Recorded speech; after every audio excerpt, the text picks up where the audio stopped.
very much for joining us here this afternoon. My name is David Griffith. I'm the Director of Programs and Outreach for the LGBT Elder Initiative.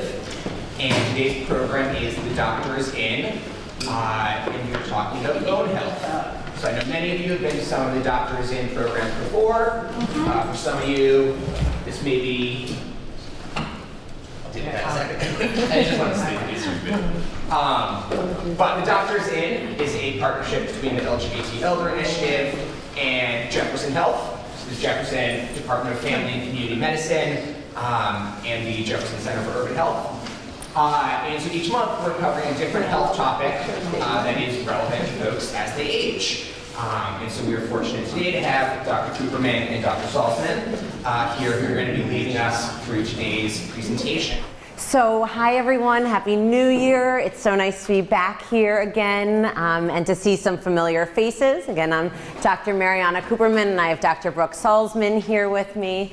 And we are going to be talking about bone health today. And I think as we're getting things started, one of the things I love about our time working with you all is the participation. So I definitely welcome that throughout. And I think first, let's just start with you all telling me a little bit, what do you think of when you hear bone health? What does that mean to you? Bone health? Yeah. It means taking care of your bones. Taking care of your... You take the right vitamins, exercise, and see your doctor regularly. Okay, I like that. Osteoporosis, time for that in a bone density or a DEXA scan. Whoa, yeah. All right. What else do we think? Dealing with arthritis as you get older. Oh my, it's like I placed you all here. Over here. Dealing with weak bones. The doctor put me on the meds for that. So weak bones, yeah, okay. Calcium, we eat more calcium. Calcium, all right. So I'm hearing a lot about osteoporosis, arthritis, vitamins, eating right, seeing your doctor. So that's basically it. And so that is really what we're going to be talking about today. And some of you have already said it, but who here has been told by a doctor that you have either arthritis or osteoporosis? I got to step back. Okay, so a lot of people. Anybody ever broken a bone? Got somebody with crutches over there. All right. So, I mean, I think, again, these are things that really affect so many of us in this country. And my 2-year-old is very into dinosaur bones right now. So I had to include this for the beginning of our bones. But some of the things that we're going to talk about today, I want to really address why bone health is important. I think you all have already brought a lot of that to attention, that how many of us are affected by it.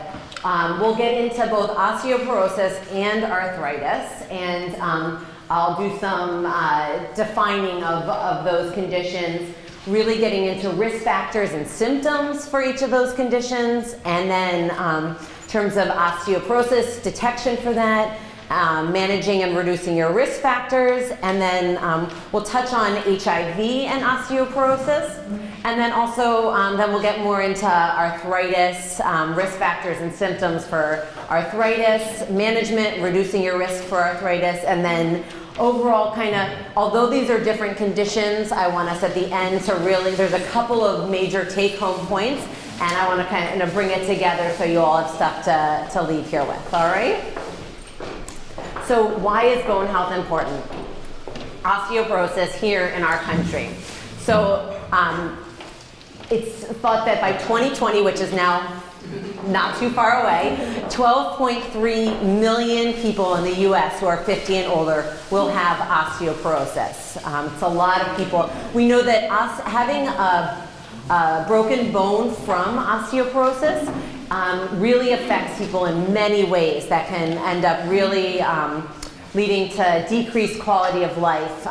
So people have difficulty walking, they have chronic pain, other disabilities, and all of that, why that really affects us is that we lose our independence, and that has major, major changes for all of us. So important things.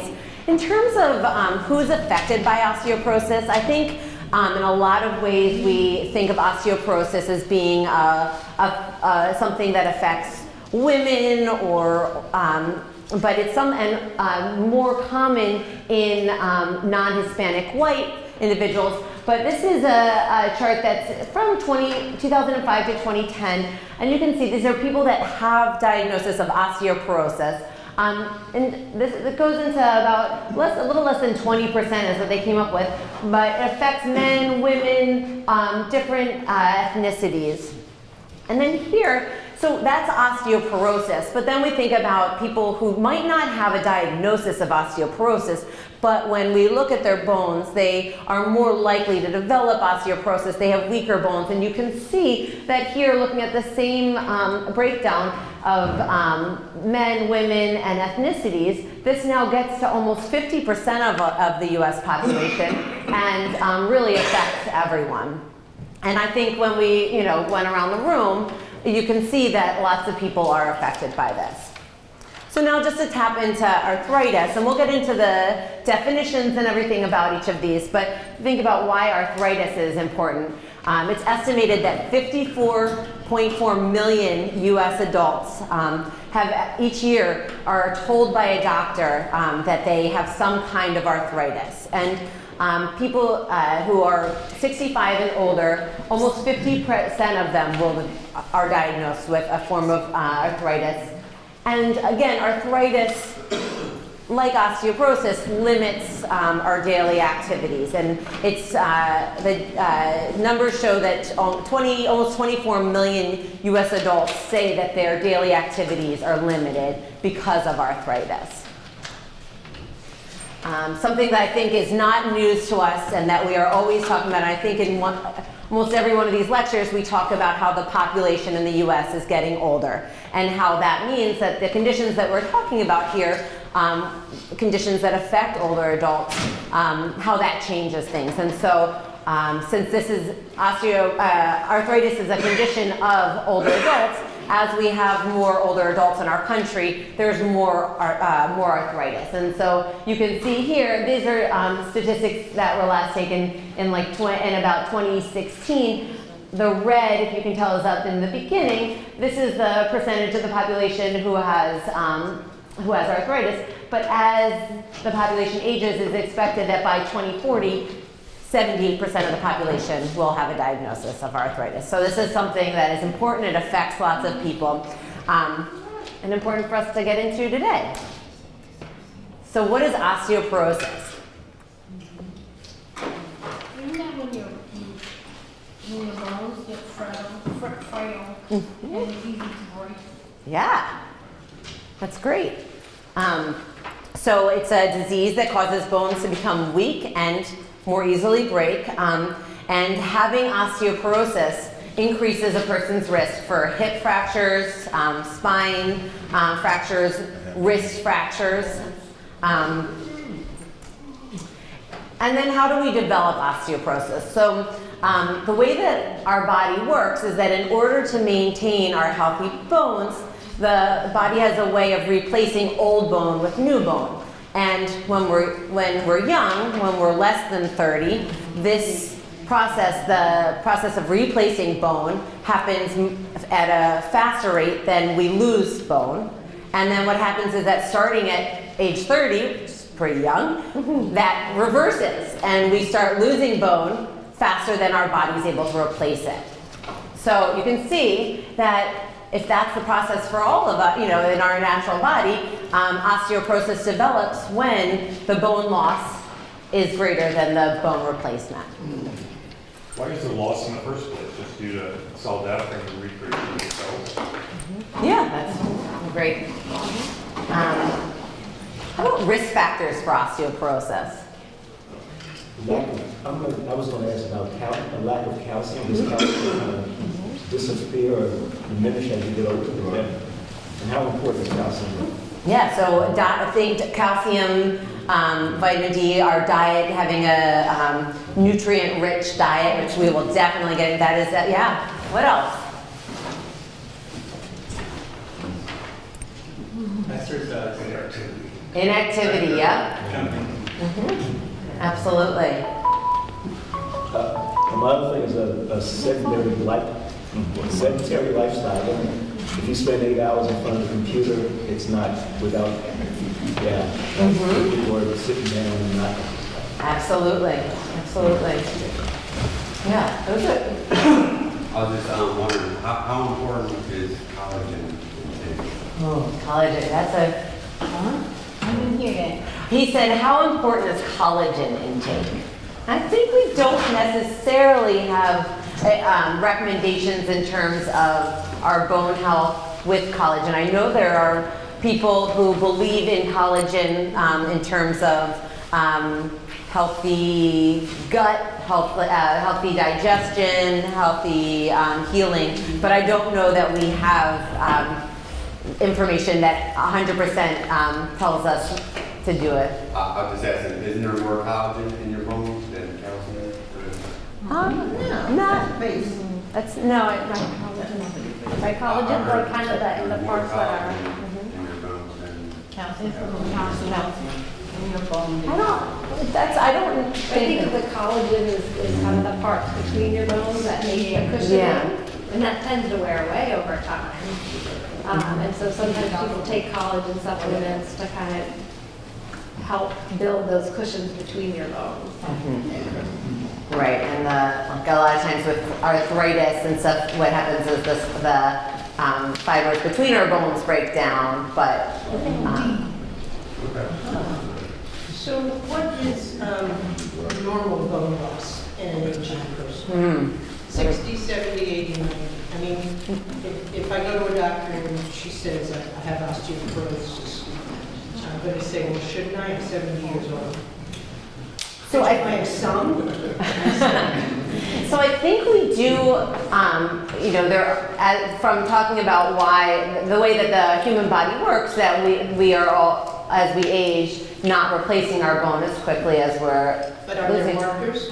I think that there are markers, and that's where we distinguish between somebody who has, osteoporosis, Because or I was low. diagnosed a number of years ago with osteopenia. And then when I went back, it was fine because I started lifting weights. You had been able, right, so sometimes we have different categories for like low bone density, but not yet to the point of osteoporosis, and that's when sometimes as doctors we can intervene, and and you end up doing a lot of the work. You did, you increased your activity, your exercise, and sometimes we give medications, things like that, and it can keep things steady.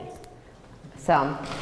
Are there any diseases that will cause osteoporosis? There are other conditions that can make a person at an increased risk for getting osteoporosis, and we'll kind of get into some of these. There's also medications that people can be on.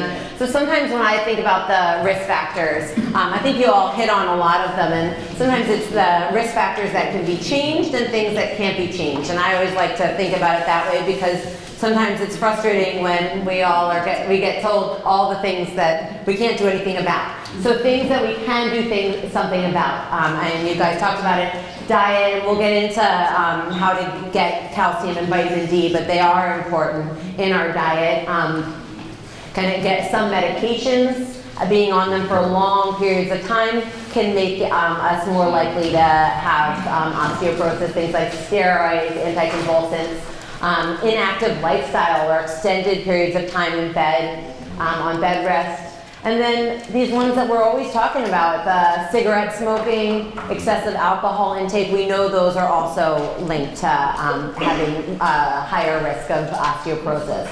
And then hormonal changes. And this one I kind of go back and forth between being able to control and change, and things that we can't be able to control and change. And so a lot of times in this, you'll see in the next one here is that our biological sex, that's something that does change the risk of osteoporosis. And one of the reasons that is that as hormones change, and in particular in menopause, it can put somebody more likely to undergo osteoporosis. And although there are ways to change hormones, that's not necessarily something that we all have control over. And with age comes menopause.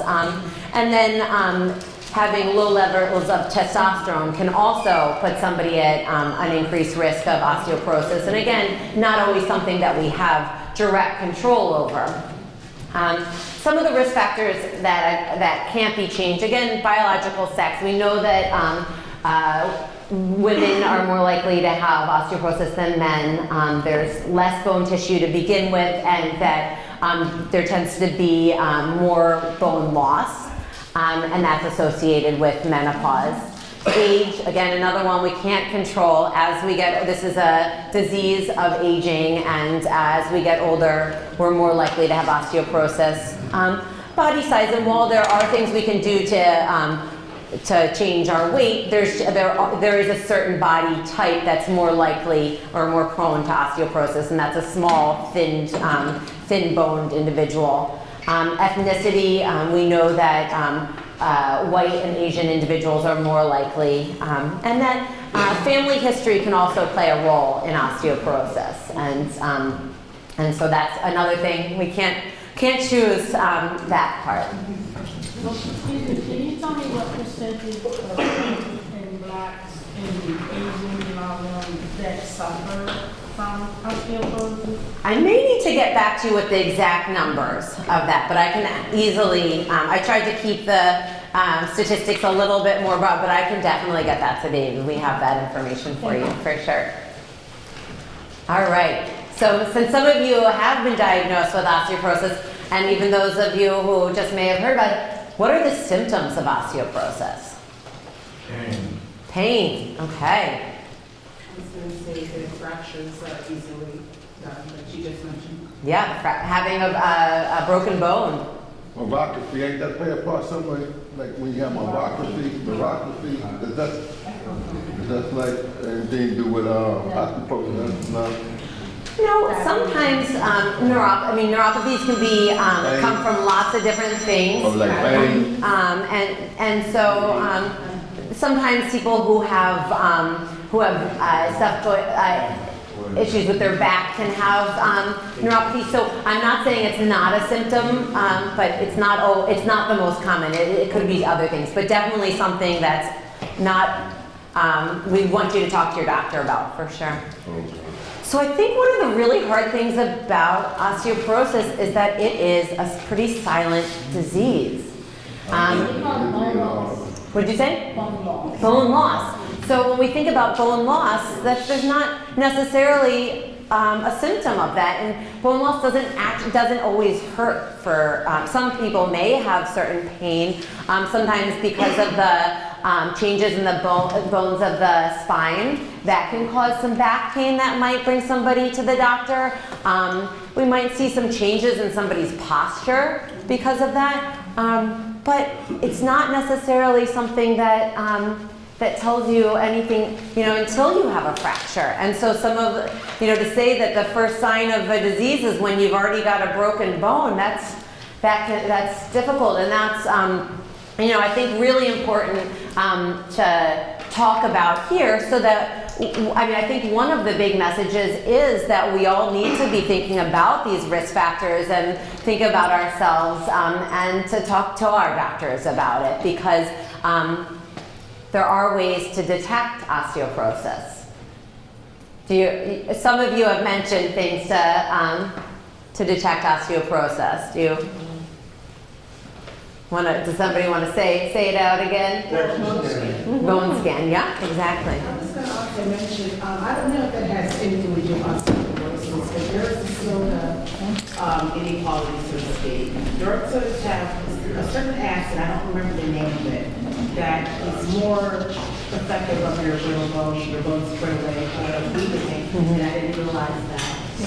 So much later, and once I found that out, I usually do like to stay away from them unless it's in one that has a dark soda that doesn't have any acid whatsoever. Right. So we kind of talked about diet like a healthy diet in general, but you're bringing up soda and dark soda and the risk of affecting our bones from that. It's because of the acid. Yeah.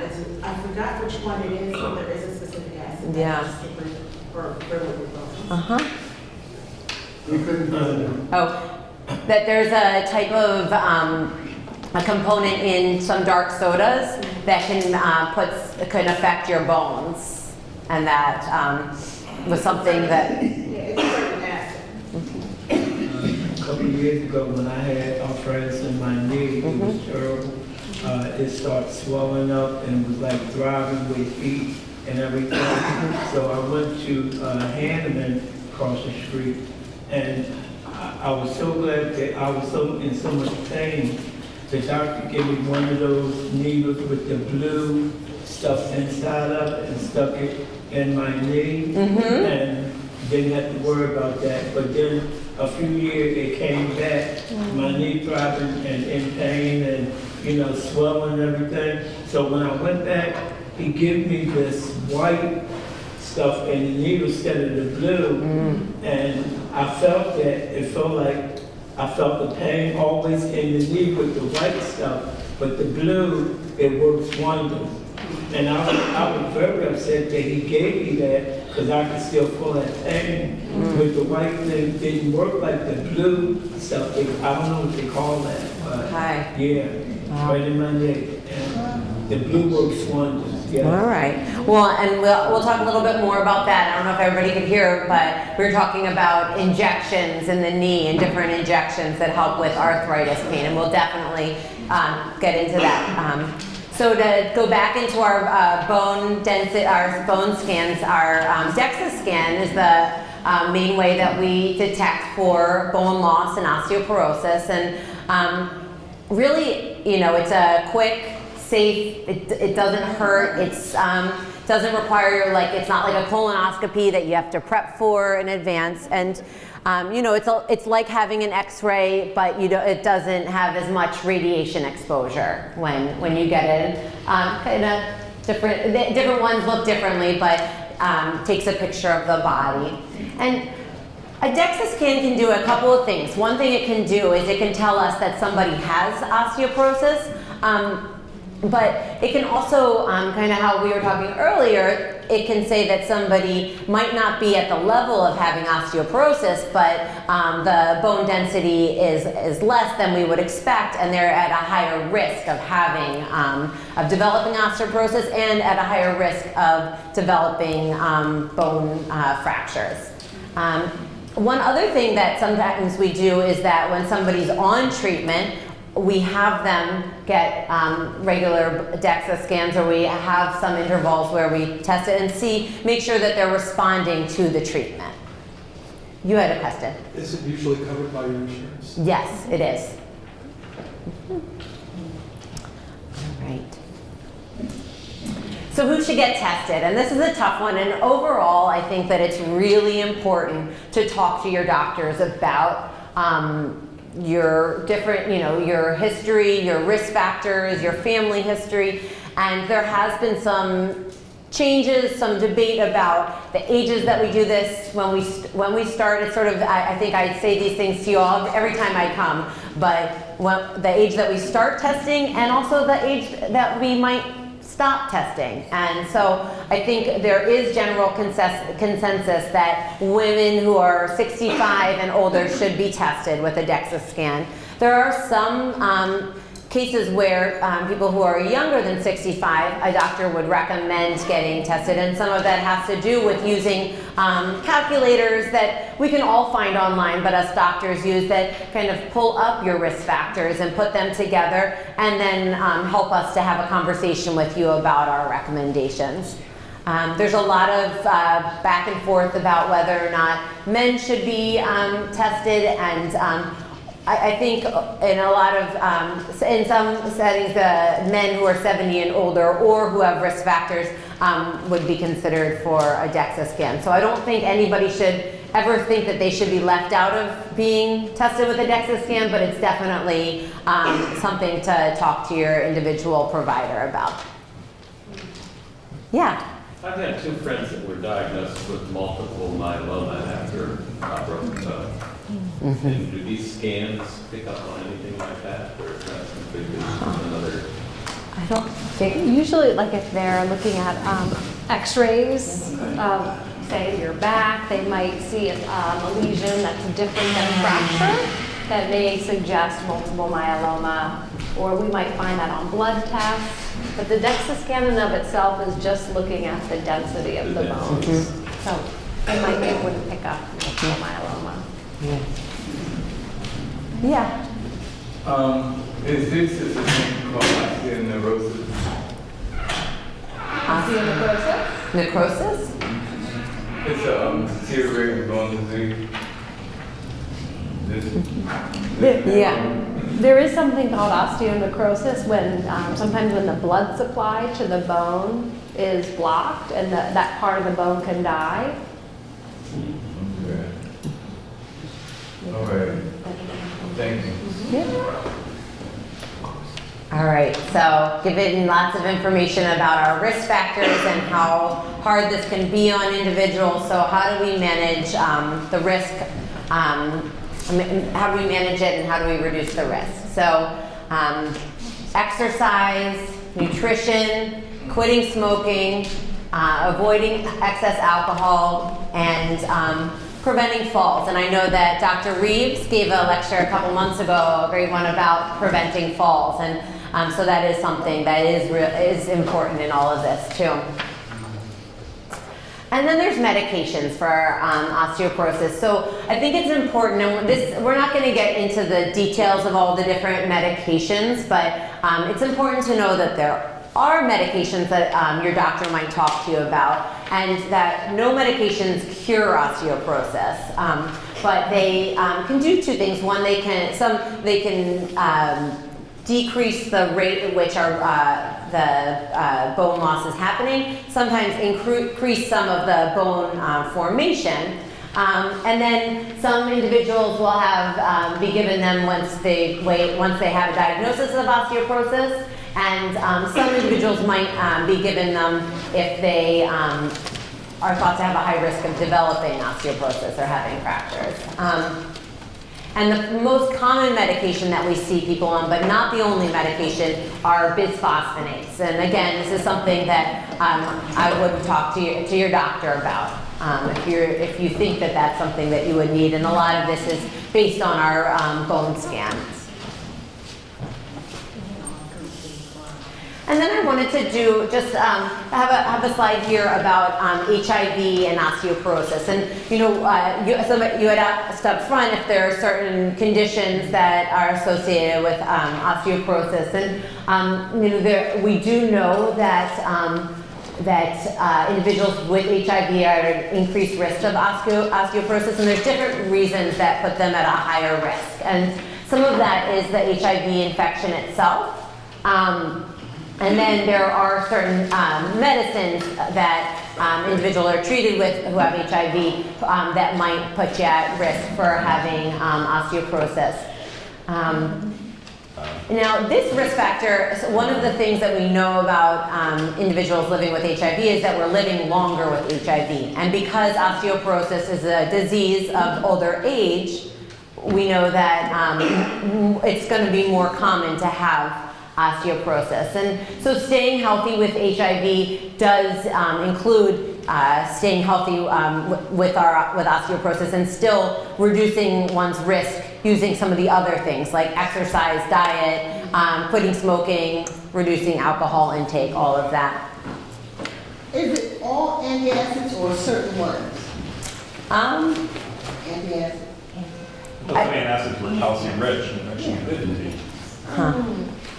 So the way our stomachs absorb calcium and vitamin D, stomachs generally have to have be acidic.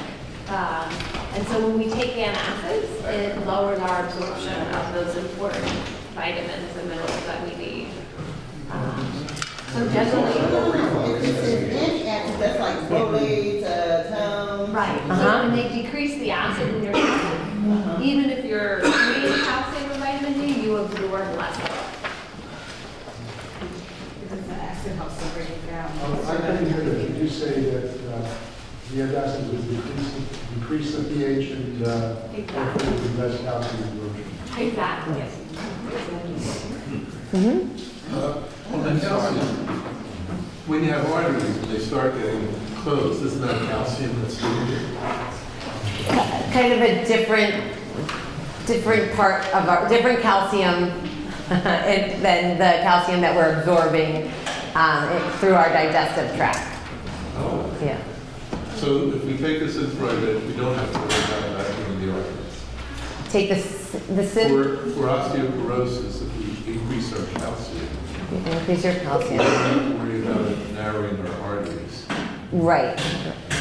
But is that, I mean, It's a great question about how, and I know How your body Lily's gonna goes- get into this, yeah. exactly how much calcium is the right amount.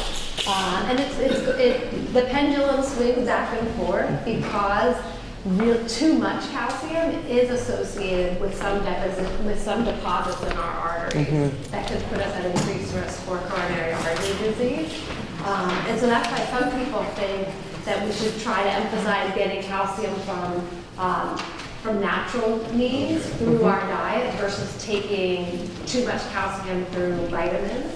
Because I have a reduction, that's why I was asking. Right. yeah. So it's definitely, a careful balance to talk about with your doctor to decide for an individual person, how much calcium they need. Yeah. So- Go ahead. If you're taking an antacid, is the calcium that you get through food handled differently in your stomach than the calcium tablets that you take? Or is it? It's similar. It's similar. Usually you take the calcium tablets sometimes you'll take it on an empty stomach to help improve the absorption. I see. And what do you do if you've got a fight between GERD, acid indigestion, and calcium absorption? I mean, it's Yeah. it's a trade-off because the GERD can be just as detrimental. Absolutely. And so sometimes while, you're right, sometimes we don't want to be on antacids for our whole life because that can reduce the absorption of important vitamins and minerals. But if we really have bad reflux, then we kind of have to weigh that. Right. And if you're going through a phase of really bad reflux, it's difficult to eat anything, and then you're not getting a diet that's rich in anything because you're not really able to. And you can get cancer in the esophagus. Right. And to trade off which one's going to get you first. Yeah. But I think it more comes back to like trying to get those things, sometimes these vitamins and minerals in your diet versus through taking supplements. And really important, I think we often say this, that when you're talking to your doctor, to give them all of the information, even the things, the vitamins and things like that you're getting at the over the counter, that's important information for them because they are interested in knowing that, and that helps to give recommendations to you. So always share that information. Yeah. I wanted to ask, I know there have been studies done, some people, especially those that are reading, know this study, blah, blah, blah. I tried that for a little bit, my blood sugar was like, we're gonna do a little low, very low. But I was told that if you get things from plant sources instead of always calcium, regarding calcium, it does become absorbed easier, whether it's an issue or not. I don't know if that's true as well. You might know. Is it true from your knowledge? I don't know. I mean, from my understanding, there's many different types of foods that can be high in calcium and can give us calcium. So I don't know that plant-based calcium is better. I mean, obviously, if you have trouble with dairy or with digesting that, then it would be likely easier for you to get it from plant-based sources. But I don't know that it's better. Do you know anything of And I would just say that a lot of times people think, oh, if I don't like milk or can't tolerate milk products, I can't get calcium. But you mentioned I think it's just important to know there are a variety of plant-based ways to get calcium. But I don't know particularly if it's better absorbed. To follow up on that, because calcium in a lot of people are lactose intolerant.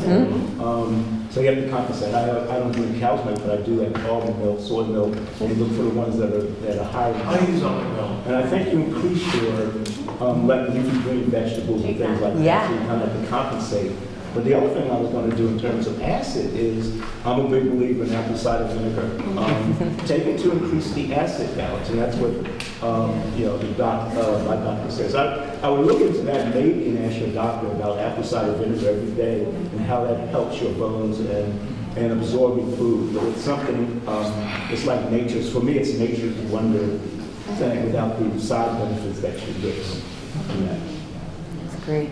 So, and I'll have, I'm really happy that you all are bringing up different sources of calcium, because I think that we all in our culture often only think about dairy products and cow dairy products. So, but I'll have a list at the end where of some examples of sources for calcium. What about an antacid with calcium? Would that help stop so much of the breakdown of calcium? I think part of what we're saying is that the antacids make it hard for our body to absorb the calcium. So even taking them at the same time doesn't really change that.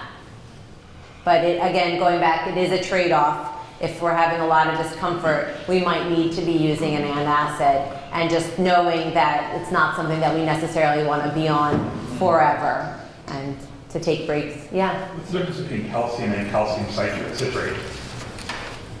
It's just That's the like same. one of the, it's just kind of, there are different calcium supplements have different byproducts in it, so that's just one of the ways you take calcium. So that's a better way than the Tums to get.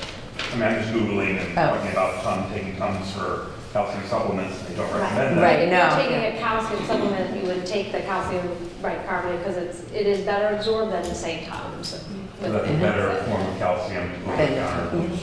Absolutely. All right. There are those of us that take drugs like Celebrex and stuff, and then the doctors want to have a buffer, so you need to take something. Yes, absolutely. Absolutely. Sometimes we're prescribed medications where the doctors also prescribe some kind of protection. Yeah. Someone was saying that to took calcium supplements, you're more at risk of throat cancer. I don't. Someone was saying. So the backup of the acids So over time yeah. can wear away your esophagus. So not the calcium supplement, somebody who has reflux or GERD symptoms for a long period of time. All right, switching gears to arthritis. What is arthritis? I think we've mentioned it. Pain. That's why they say. Yes. I was told that it's like the deterioration of your, I don't know if it was collagen or some type of cushioning of your bones or your joints, and it also does cause it to swell up. Inflammation. So normal, it wouldn't even seem tolerable, but I've been reading that also turmeric, it's like a herb that helps to reduce the swelling in your body when you have things that swell. They do it very naturally, doctors, like those but I understand that, but I also understand good stuff like that. So if I can eat some turmeric and fair, put something with turmeric in my body, with trying that, so I'm not having Right. The same thing. I think it comes in capsules, green tea, turmeric, and citral, sour green grapes. Okay. So, I think getting into arthritis, the breakdown of the cushioning between our bones. I think it's important to know that arthritis is a category of diseases. It's not just one single disease, and overall it's an informal way of referring to joint pain, joint disease, and there's hundreds of different types. But I think in terms of the types that we're most used to, we've got all of these degenerative, inflammatory, infectious, and the one that we really think about, or maybe the one that is most common and the one that the majority of the people in this room have is degenerative arthritis or osteoarthritis, and that's one that we see with aging. Yes, you have a question? Do they really actually know what creates arthritis? Actually know what creates. I mean, what is it that creates? Like the beginning of the process of arthritis. I don't know. I mean, Kids have arthritis, well, they age. well, the kids do have arthritis, then that's sort of a different kind of arthritis, but it's the it's a disease of aging, and over time we use our bones and our joints, and then there's the wear and tear that happens over years of use. And when we get into the risk factors of arthritis, a lot of the things that can increase our risk of arthritis is things that add to the wear and tear or make it so that we're putting more stress on our joints. So having extra weight, having injuries in the joints, so doing things that are more likely to lead to injuries, more the different occupations put you at risk of doing that. Infections in the joints can down the road then have lasting effects. And then we do know that smoking is also linked to arthritis. And this is hereditary, right, arthritis?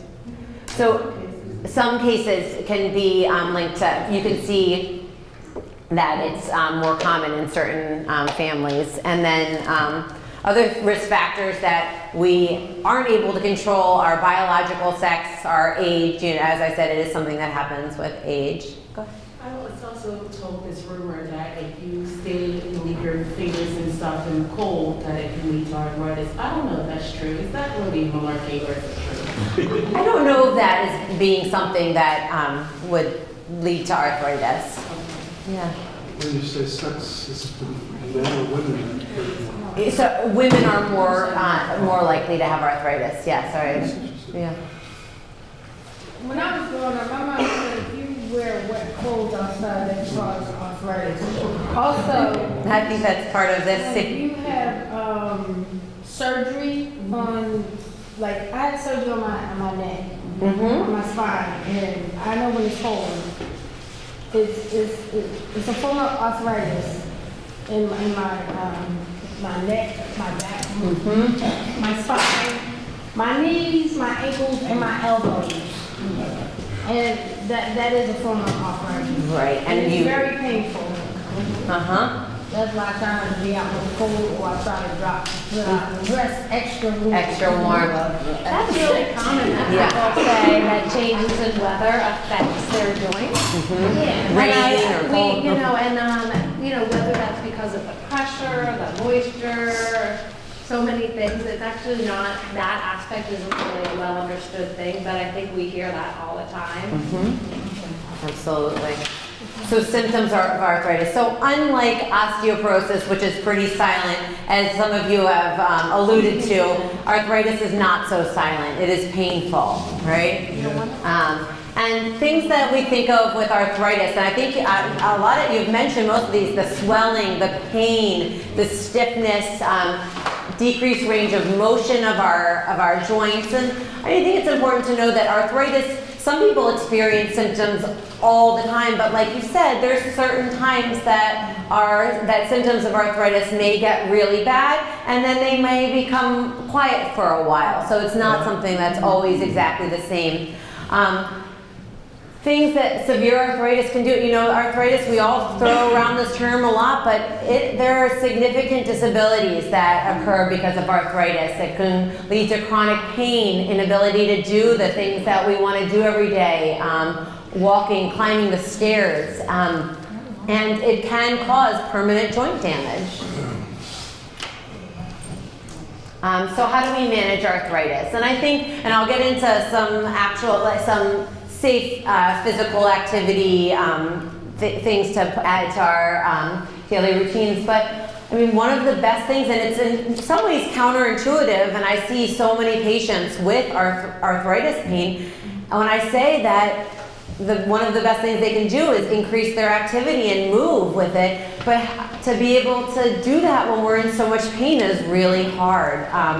But it is one of the best ways to manage arthritis. And Also managing weight. As I had mentioned before, that having extra weight can make, it just causes more strain on our joints, and that even a 10-pound weight loss can make great effect on your knees. What your knees feel is a lot more than just the weight. If 5 pounds in your abdomen can be like double that on your knees, or even more. So, and then when we are, I think the last point is protecting our joints. So doing physical activity, but thinking about activities that are safe for our joints, and also in your day-to-day, even if it's not when you're exercising, but just being aware and trying to avoid injuries is important. And then, There's a great aphorism for people with arthritis, that is motion is lotion. Motion is lotion. Yes, that's a good one. If you're allowed to do it, do it. Yeah, I love it. It says even if it hurts, if you're allowed to do it, do it. Yeah. Because I'm now in, like, I'm thinking if you don't sleep properly or sleeping bad, is that because when I wake up now, I have to walk around for maybe 10 minutes just to, because the legs are not going around. So I was asking, is just sleeping badly or not, does that have anything to do with it? So I think there's two things there. One thing is that a lot of times people who suffer from arthritis have a lot of pain in the morning. And that is something that can be one of the symptoms. And also, but when we get into our joints and being careful with our joints, sometimes the way we sleep does hurt our joints more. So I think there's two things there that could definitely be affecting you. And I think when we think about medical interventions, and I really do want to focus on the physical activity and the nutrition as ways of supporting our bone health, but there are medications for arthritis, there are injections for arthritis that you talked about, and of course there's surgery for arthritis, and some of those might be appropriate. Obviously we like to avoid surgeries, but then there are individuals who have done all of the things, and it becomes the recommendation to get a knee replacement, and so that's something definitely to talk to your doctor about. And I was this morning talking to my twin brother who's a physical therapist, and he was like, well, you have a slide on physical therapy, right? And I said, well, I have lots of slides on exercise, but he really talked about how in his practice, he sees people with both osteoporosis and arthritis all the time, and having somebody who, your doctors can talk to you about safe exercise programs, but the physical therapists are really, really well trained at coming up with safe routines. So there's the plug. There's not a slide, but I do think it is really important. I refer so many of my patients to physical therapy. So I think some of the things that I really want us to come out of this lecture thinking about is that osteoporosis and arthritis are both very common. They can significantly affect people's day-to-day lives, our quality of life, our functioning. And it's important to talk to your doctors about these conditions because you may have risk factors for them, and there may be things that we need to do to intervene. Some of the best strategies that can decrease your risk, limiting tobacco and alcohol, I think we kind of saw that as something. And then my two big take-home points are healthy diet and physical activity. And I think we recommend that to people without really thinking through what is a feasible, or when you're in so much pain, or how do you come up with something that's safe. So a couple of things. So the benefits of exercise, that we're improving our bone health, we're helping our body in other ways. And then I think it's important to know that even if we weren't necessarily very physically active before, starting a program later in life does have positive effects on the bone. So it's never too late to start. Creating an exercise program. So always talking to your doctor before you start any kind of new exercise.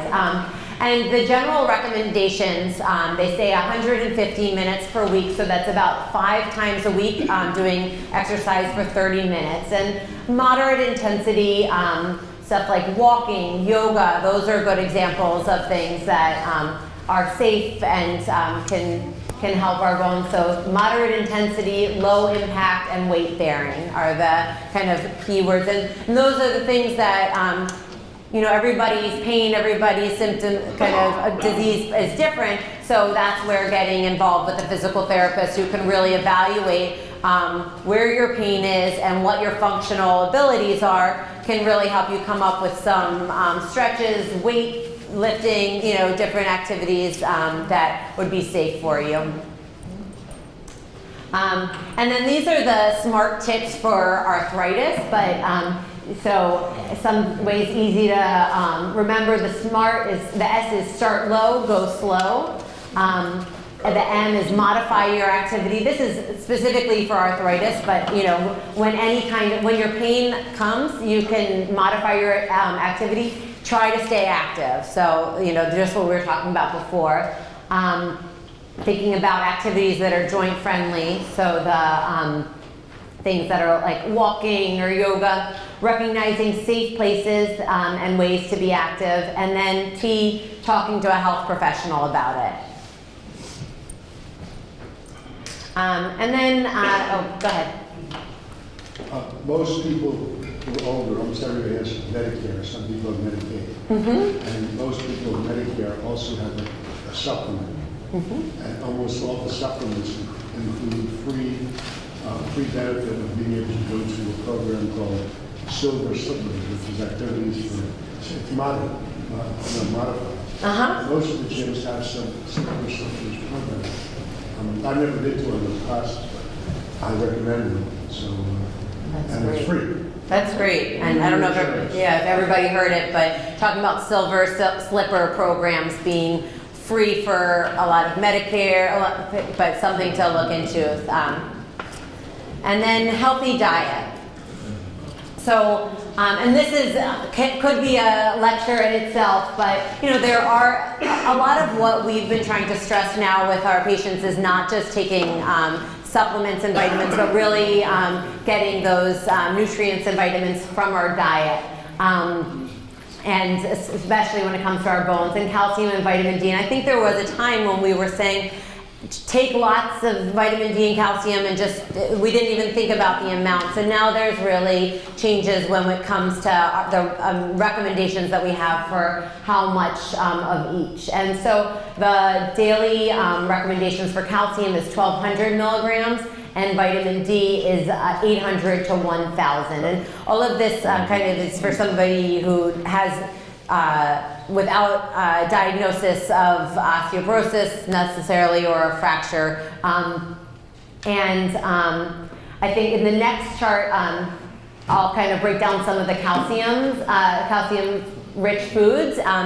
Just to get a sense of how much is in each one. But I'll have some resources at the end that you can get tables of food and the actual amount of the food that you're having and how much calcium is in each one of those. And then dietary sources of vitamin D, liver, egg yolks, saltwater fish, and vitamin D fortified foods.